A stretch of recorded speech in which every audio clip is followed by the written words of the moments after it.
Hey everyone, welcome back to Corporate Decoder. We're diving into RenaissanceRe's Holdings Limited's latest report today. And let's just say they're not exactly singing Tomorrow from Annie. Buckle up because we're about to decode some numbers that are looking a little dicey. Don't forget to hit that subscribe button and join our Discord community, linked in the description below for more unfiltered financial talk. Alright, let's get straight to it.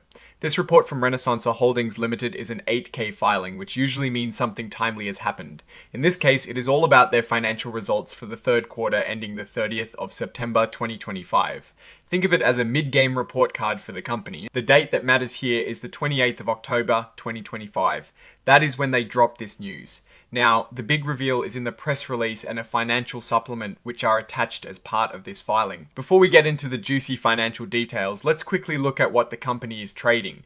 So, RenaissanceRe's common stock, the regular shares you can buy, they trade on the New York Stock Exchange under the ticker symbol R&R. Then they have what are called depository shares. These are basically pieces of more complex financial instruments. They have shares linked to Series F preference shares, trading as R&R PRF, and Series G preference shares, trading as R&R PRG.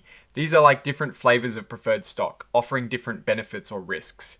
Getting into the weeds on preference shares can get complicated fast. So for now, just know they exist and are traded. Now, the real meat of this filing often lies in the results of operations and financial condition. This is where companies tell you how they actually performed financially and what is going on under the hood. On the 28th of October 2025, RenaissanceRe put out a press release talking about their third quarter results for 2025. They also released a financial supplement. What is important to understand is that these specific items, the press release and the supplement, are being furnished to the Securities and Exchange Commission or the SEC and are not considered officially filed. This is a technical detail, but it means they are more like an announcement and less like a deep dive into the audited books. Exhibit 99.1 is the press release itself. This is usually where the company highlights the good news, or at least what they want you to focus on. It's their official statement about how they did. Exhibit 99.2 is the financial supplement. This is often a more detailed look at the numbers than might be in a short press release. I'd hazard a guess that's where the really interesting and perhaps concerning figures are buried. Now, let's talk about what these numbers actually mean. When a company releases quarterly results, we're looking for trends, growth, and stability. Is the company making more money than before? Are its expenses under control? How are its assets and liabilities looking? For an insurance or reinsurance company like RenaissanceRe, key things to watch are their underwriting results, meaning how profitable their core insurance business is after paying out claims, and their investment income. Let's imagine we're looking at those financial supplement tables very closely. What would we be looking for? Well, first off, we'd want to see revenue. How much money did they bring in from premiums and investments? If that number is down significantly from the previous quarter or the same quarter last year, that is a red flag. It could mean they're writing less insurance, or perhaps they're facing increased competition that is forcing them to lower prices. Next, we'd zero in on claims and expenses. This is the cost of doing business. If claims are soaring, it means they're paying out a lot more for disasters or whatever insured events they cover.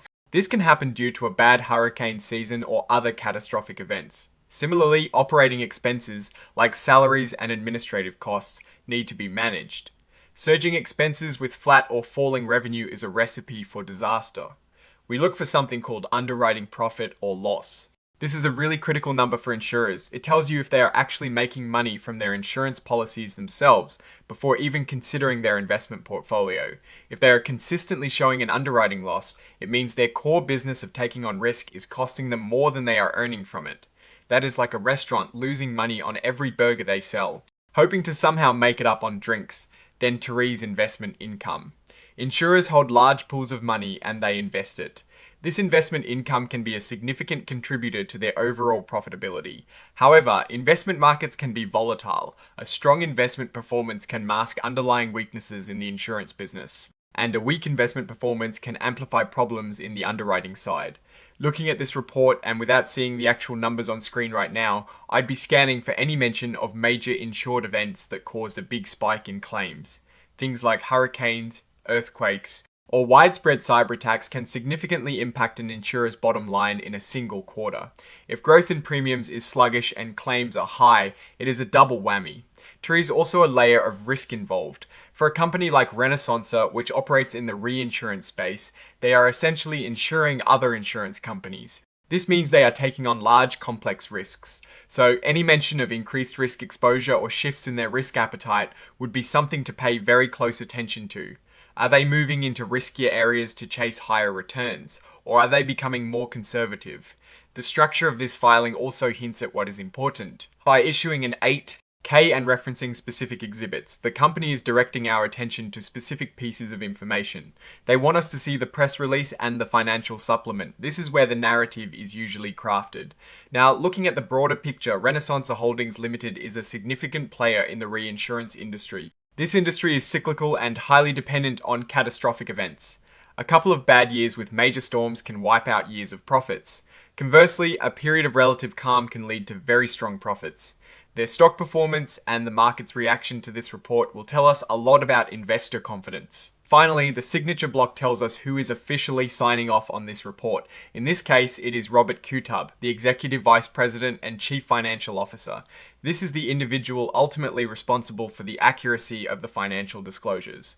So, what is my take on this filing? Given that this filing is primarily about announcing financial results via press release and supplement, the company's future direction hinges entirely on the numbers within those attached documents.